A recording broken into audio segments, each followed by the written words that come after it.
ગોવર્ધનનાથ કી જય, બાળકૃષ્ણલાલ કી જય। 3 પગલાં પૂરા ન થવાથી ભગવાને બલિરાજાને બાંધ્યો। શ્રી સુખદેવજી બોલ્યા કે હે રાજન, સત્યલોક સુધી આવેલા ભગવાન શ્રી હરિના એ પરમ પવિત્ર પગને જોઈ તેનું મહાત્મ્ય સમજનારા બ્રહ્માજી, મરીચી આદિ ઋષિઓ, મહાવ્રતધારી સનંદન આદિ યોગીઓ, વેદ, ઉપવેદ, યમ, નિયમ, તર્ક, ઇતિહાસ, પુરાણ, સંહિતાઓ અને અનેકવિધ જ્ઞાનથી સમુદ્ર જ્ઞાન યોગીઓએ ભગવાનના એ ચરણને વંદન કર્યા। વિરાટ ભગવાનના તે નખથી બ્રહ્મ કટાહમાં ઉજરડો થયો અને તેમાંથી નીકળેલું જળ બ્રહ્માએ કમંડળમાં ઝીલી લીધું। બ્રહ્માએ તે જળ વડે ભગવાનના પગ ધોયા એટલે તે જળ સ્વર્ગ ગંગા બન્યું, જે આકાશમાંથી વહેતા શ્રીહરિની નિર્મળ કીર્તિની માફક ત્રણે લોકને પવિત્ર કરે છે।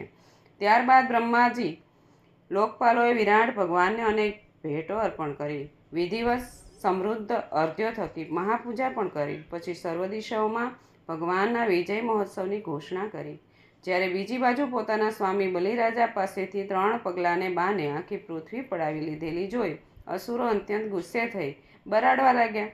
આ વામન બ્રાહ્મણ નથી, પણ વિષ્ણુ છે। તે બ્રાહ્મણના વેશમાં ગુપ્ત રહી દેવોનું કાર્ય સાધવા ઈચ્છે છે। તેણે આપણા સ્વામીનું બધું પડાવી લીધું છે। આપણા સ્વામી બલિરાજા યજ્ઞ દીક્ષા લઈને બેઠેલા હોવાથી અસત્ય વચનો બોલી શકે તેમ નથી, તેથી આપણે જ આનો નાશ કરી નાખીએ તે જ ધર્મ છે। તેમ કરવાથી આપણા રાજાની સેવા કરેલી ગણાશે।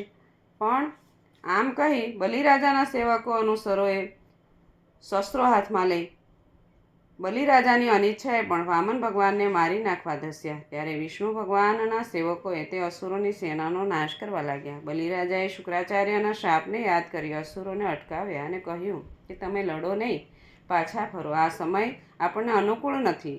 જે કાળ અગાઉ આપણા માટે અનુકૂળ અને દેવો માટે પ્રતિકૂળ હતો, તે જ કાળ હવે ઉલટો થયો છે। કાળની આગળ કોઈનું પણ ચાલતું નથી, માટે અનુકૂળ સમયની રાહ જુઓ। આમ સ્વામીના વચનો સાંભળી દૈત્યો, દાનવો વિષ્ણુના પાર્ષદોનો માર ખાઈ રસાતળમાં પેસી ગયા। વિષ્ણુદૂત ગરુડે ભગવાનની ઈચ્છા જાણી યજ્ઞમાં સોમરસ કાઢવાના મુહૂર્ત વેળાએ યજમાન બલિરાજાને વરુણ પાશોથી બાંધ્યો। ત્યારે સમગ્ર પૃથ્વી પર હાહાકાર મચી ગયો।